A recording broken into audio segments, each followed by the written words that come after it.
Hoy vamos a leer la paradoja del Kybalión que nos invita a reflexionar. Así que vamos por la tercera parte de este maravilloso libro, el Kybalión. Paradoja divina. El sabio a medias, reconociendo la irrealidad relativa del universo, se imagina que puede desafiar sus leyes. Ese no es más que un tonto vano y presuntuoso que se estrellará contra las rocas y será aplastado por los elementos. El verdadero sabio, conociendo la naturaleza del universo, emplea la ley contra las leyes superiores contra las inferiores, y por medio de la alquimia transmuta lo que no es deseable en lo valioso, y de esta manera triunfa. El adepto consiste no en sueños anormales, visiones o imágenes, sino en el sabio empleo de las fuerzas superiores contra las inferiores, escapando así de los dolores de los planos inferiores, vibrando en los más elevados. La transmutación, no la negación presuntuosa, es el arma del maestro. ¿Y qué nos quiere decir esta paradoja? Y nos dice: esta es la paradoja del universo, la que resulta del principio de polaridad, principio que se manifiesta cuando el todo empieza a crear. Aunque para el todo infinito, el universo, sus leyes, sus poderes, su vida, sus fenómenos, son como cosas contempladas en el estado de meditación o en sueño. El universo debe ser tratado como real, y la vida, las acciones y los pensamientos deben estar basados en ello. Acordemente, si bien se tenga un claro conocimiento y realización de la verdad superior, cada uno respecto a su propio plano y leyes. Si el todo hubiera imaginado un universo real, sería desastroso para éste, porque entonces no podría ascenderse de lo inferior a lo superior.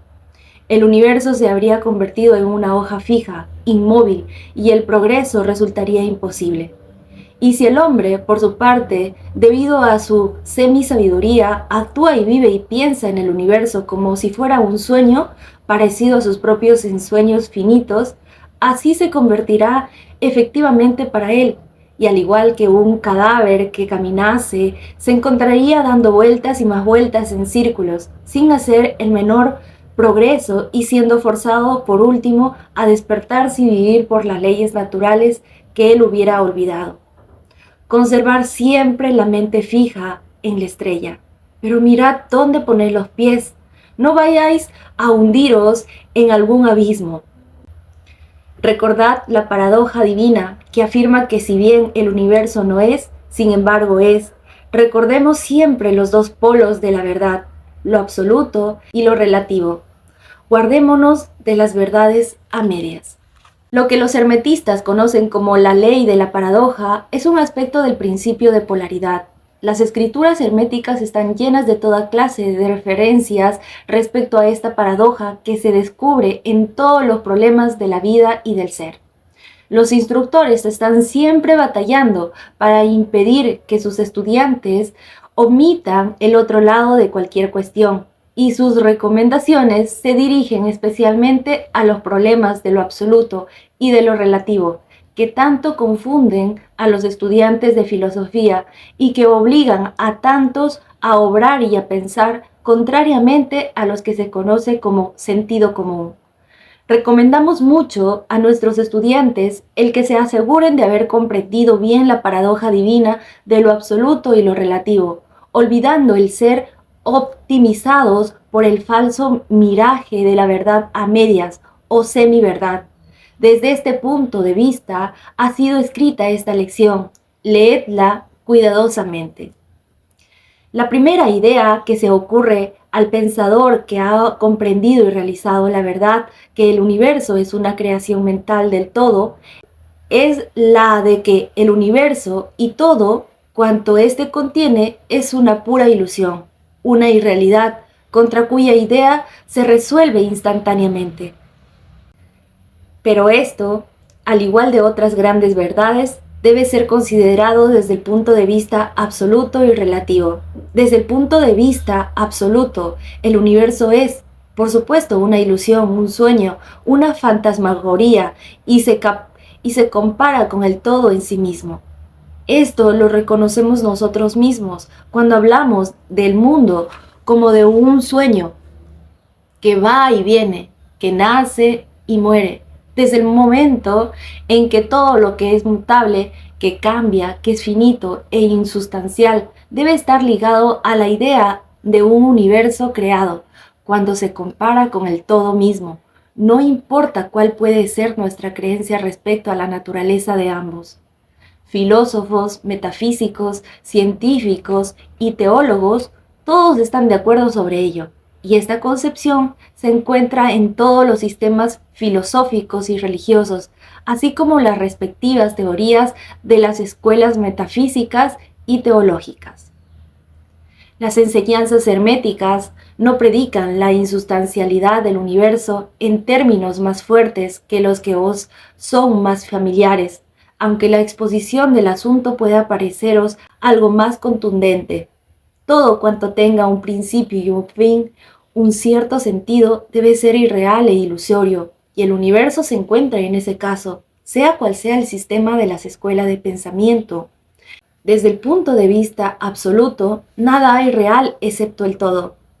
No importa los términos que empleemos al pensar sobre ello o al discutirlo, bien sea que el universo haya sido creado de materia o bien que sea una creación mental en la mente del todo.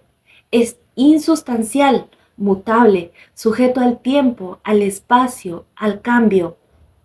Debemos comprender y sentir bien esto antes de pensar y examinar la concepción hermética de la naturaleza mental del universo.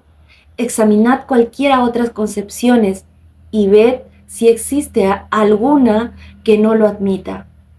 Mas el punto de vista absoluto muestra únicamente un solo lado de la cuestión, siendo el otro aspecto relativo de la misma. Las verdades absolutas han sido definidas como las cosas tal como las conoce y las ve la mente de Dios, mientras que las verdades relativas son las cosas tal como la más elevada razón del hombre las comprende. Y de esta manera, mientras que para el todo el universo debe ser ilusorio e irreal, un simple sueño o resultado de la meditación, sin embargo, para las mentes finitas que forman parte de este universo y mirando a través de las mortales facultades, el universo es ciertamente real y así debe ser considerado. Al reconocer así el punto de vista absoluto, no cometeremos el error de ignorar o negar los hechos y fenómenos del universo, tal como se nos presenta ante nuestras facultades mortales. No somos el todo, recordémoslo. Para emplear ilustraciones familiares, podemos reconocer el hecho de que la materia existe para nuestros sentidos y haríamos muy mal si así no lo recordáramos.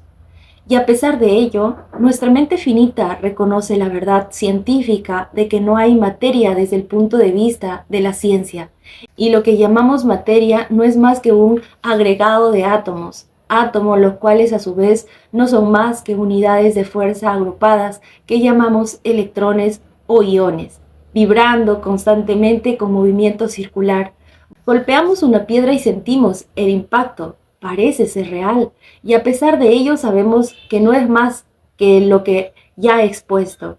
Pero recordemos que nuestro pie, que siente el golpe mediante la intervención del cerebro, es similarmente materia constituida por electrones, y porque de esta materia está también hecho nuestro cerebro. Y por último, y si no fuera por la mente, no sabríamos nada ni del pie ni de la piedra absolutamente. Además, el ideal que un artista o un escultor tratan de reproducir en el mármol o en el lienzo les parece muy real. Igualmente, sucede con los personajes que crea la mente de un autor teatral, quien trata de expresarlos para que los demás puedan recordárselos. Y si esto fuera cierto en el caso de nuestras mentes finitas, ¿cuál sería el grado de realidad de las imágenes mentales creadas de la mente del infinito? O, para los mortales del universo, de mentalidad es ciertamente muy real. Es el único que jamás podremos conocer, aunque nos elevemos del plano en plano. cada vez más alto. Para que lo pudiéramos conocer de otra manera, por experiencia actual, tendríamos que ser el todo mismo. Es muy cierto que cuando más nos elevamos en la escala, tanto más cerca nos encontremos de la mente del Padre y tanto más evidente se hace la naturaleza ilusoria de las cosas finitas, pero hasta el todo no nos absorba finalmente dentro de él mismo, no se desvanecerá la visión. De manera, pues, que no necesitamos basarnos de esta ilusión. Reconozcamos más bien la verdadera naturaleza del universo y tratemos de comprender sus leyes mentales, esforzándonos en emplearlas en la forma más efectiva para nuestro progreso ascendente en toda la vida conforme vamos viajando de un plano a otro del ser. Las leyes del universo no dejan de ser leyes de hierro, porque sean de naturaleza mental. Todos excepto el todo están sujetos a ellas. Lo que está en la infinita mente del todo es real, solo un grado menos que la realidad misma que constituye la naturaleza del todo. No nos sintamos pues inseguros o temerosos, sintámonos firmemente sostenidos en la mente infinita y nada existe que pueda dañarnos o causarnos miedo. No hay poder alguno fuera del todo que pueda afectarnos. Podemos permanecer tranquilos y seguros. Y esta realización, una vez alcanzada, existe una plenitud de seguridad y calma. Entonces, dormiremos serenamente sobre la firmeza inconcebible de lo profundo y desarmaremos seguramente sobre el océano de la mente infinita que constituye al todo. En él, ciertamente, vivimos, nos movemos y tenemos nuestro ser. La materia no es menos materia para nosotros mientras permanezcamos en este plano, aunque sepamos que no es más que un agregado de partículas de fuerza o electrones que vibran rápidamente, girando unas en torno de otras. En la formación de los átomos a su vez giran y vibran y forman así las moléculas, y la agrupación de estas últimas compone las grandes masas de materia. Y no será menos materia por el hecho de que, cuando avancemos en nuestra investigación, sepamos que la fuerza, cuyas unidades son los electrones, no son a su vez más que unidades de manifestación de la mente del todo, y que como todo lo demás en el universo es puramente mental en la naturaleza.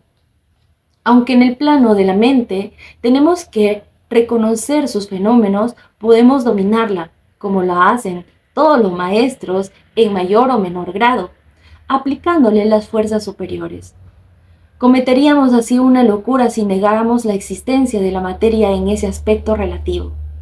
Podemos, sí, negar su dominio sobre nosotros, está bien, pero no debemos intentar el ignorar en su aspecto relativo, por lo menos mientras vivamos en este plano. Las leyes de la naturaleza tampoco se hacen menos constantes o efectivas por el hecho de que las conozcamos y sepamos que son simples creaciones mentales. Obran plenamente en todos los planos y nos libramos de las leyes inferiores, aplicándole las superiores y solo podemos conseguirlo de esta manera. Pero no podemos escapar de la ley o elevarnos por encima de ella completamente. Nadie, sino el todo, puede escapar a la ley, y esto es debido a que el todo es la ley misma, del cual todas las demás brotan.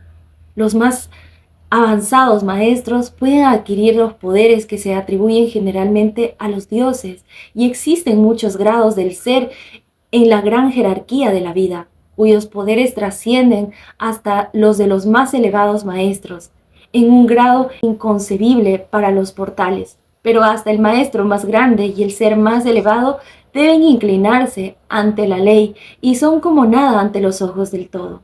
Así que si hasta esos elevados seres, cuyos poderes exceden a los atribuidos por el hombre a sus dioses, están sujetos y sirven a la ley. Imaginad la presunción del mortal, de una nueva raza, cuando mira las leyes de la naturaleza como irreales, visionarias, porque ha podido alcanzar a ver que esas leyes son de naturaleza mental o simples creaciones del todo. Esas leyes que el todo quiere que rijan no pueden ser desafiadas o transgredidas.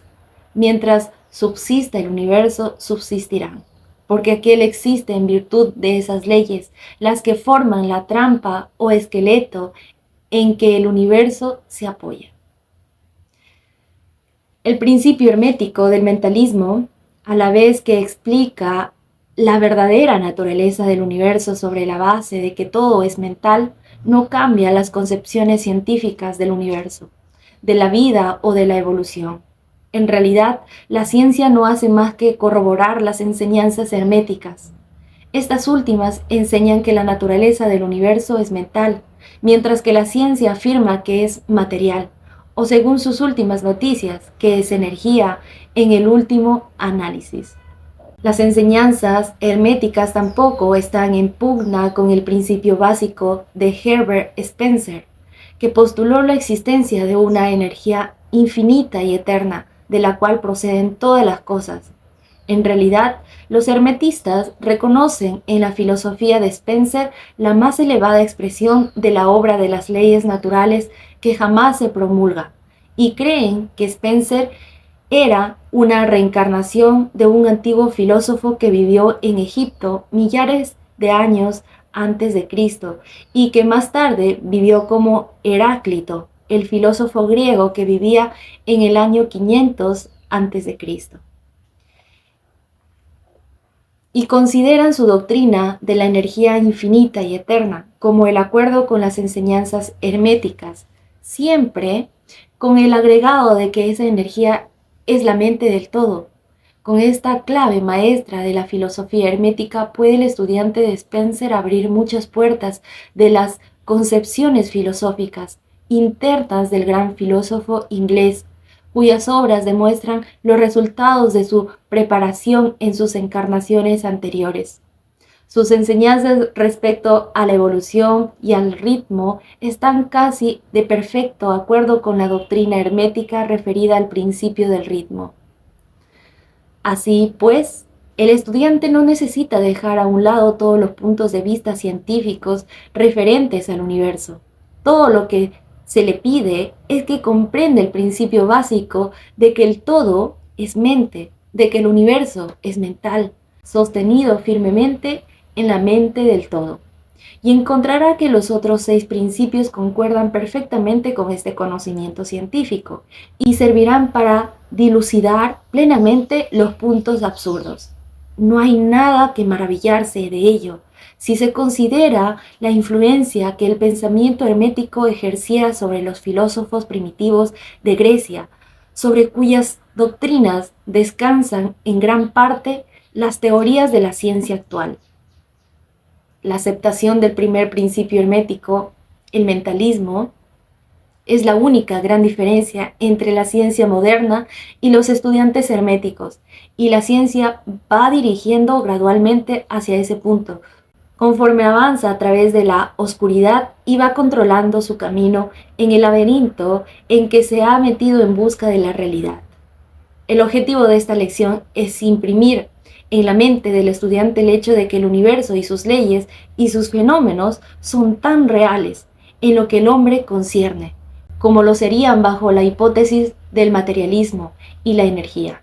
Bajo cualquier hipótesis, el universo, en su aspecto externo, está siempre cambiando y es transitorio, y por consiguiente está desprovisto de realidad substancial. Pero, y nótese, el otro polo de la verdad, bajo cualquier de dichas hipótesis, estamos obligados a obrar y a vivir como si esas cosas fugaces fueran reales y sustanciales.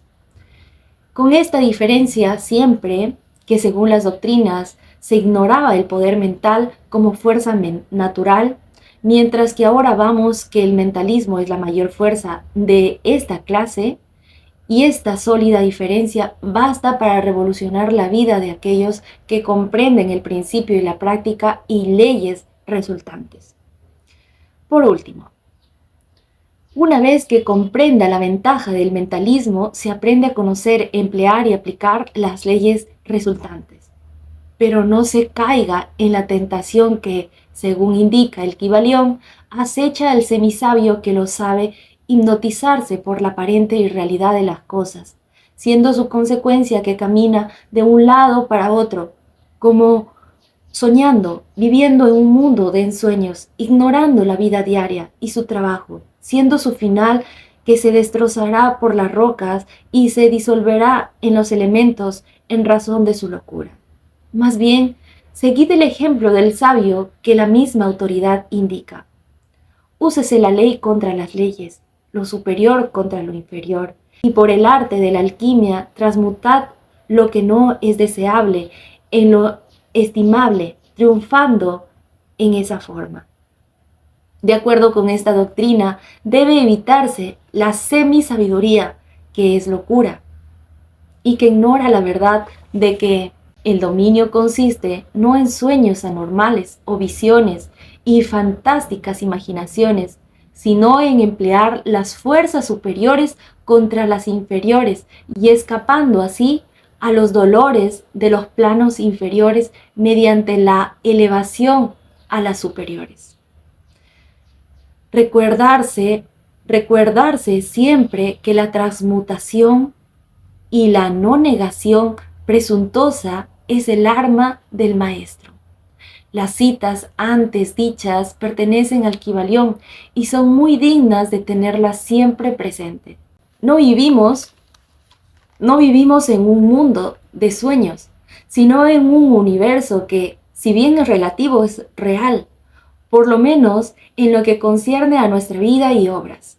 Nuestra misión en el universo no es negar su existencia, sino vivir, empleando debidamente sus leyes para ascender de lo inferior a lo superior, viviendo lo mejor que podamos dentro de las circunstancias que surjan cada día y viviendo todo lo posible nuestras más elevadas ideas e ideales. El verdadero significado de la vida no es conocido por el hombre de este plano, si es que alguien lo conoce, pero los más sabios y nuestras propias intuiciones también nos enseñan que no nos equivocaremos si tratamos de vivir lo mejor posible y realizar la tendencia universal en el mismo sentido, a pesar de las aparentes evidencias en contra. Todos estamos en el camino y esta vía va siempre ascendiendo con frecuentes sitios de reposo. Léase el mensaje del Kybalión y sígase el ejemplo del sabio, evitando el error del semisabio, quien parece en razón de su locura. Y tal como dice esta paradoja, si nosotros aplicamos las leyes universales, pues habremos entendido lo que es este mundo. Nos dice, no se trata de negar de que el universo es una creación mental, se trata de vivir con lo que tienes que hacer, de vivir con lo que realmente quieres hacer.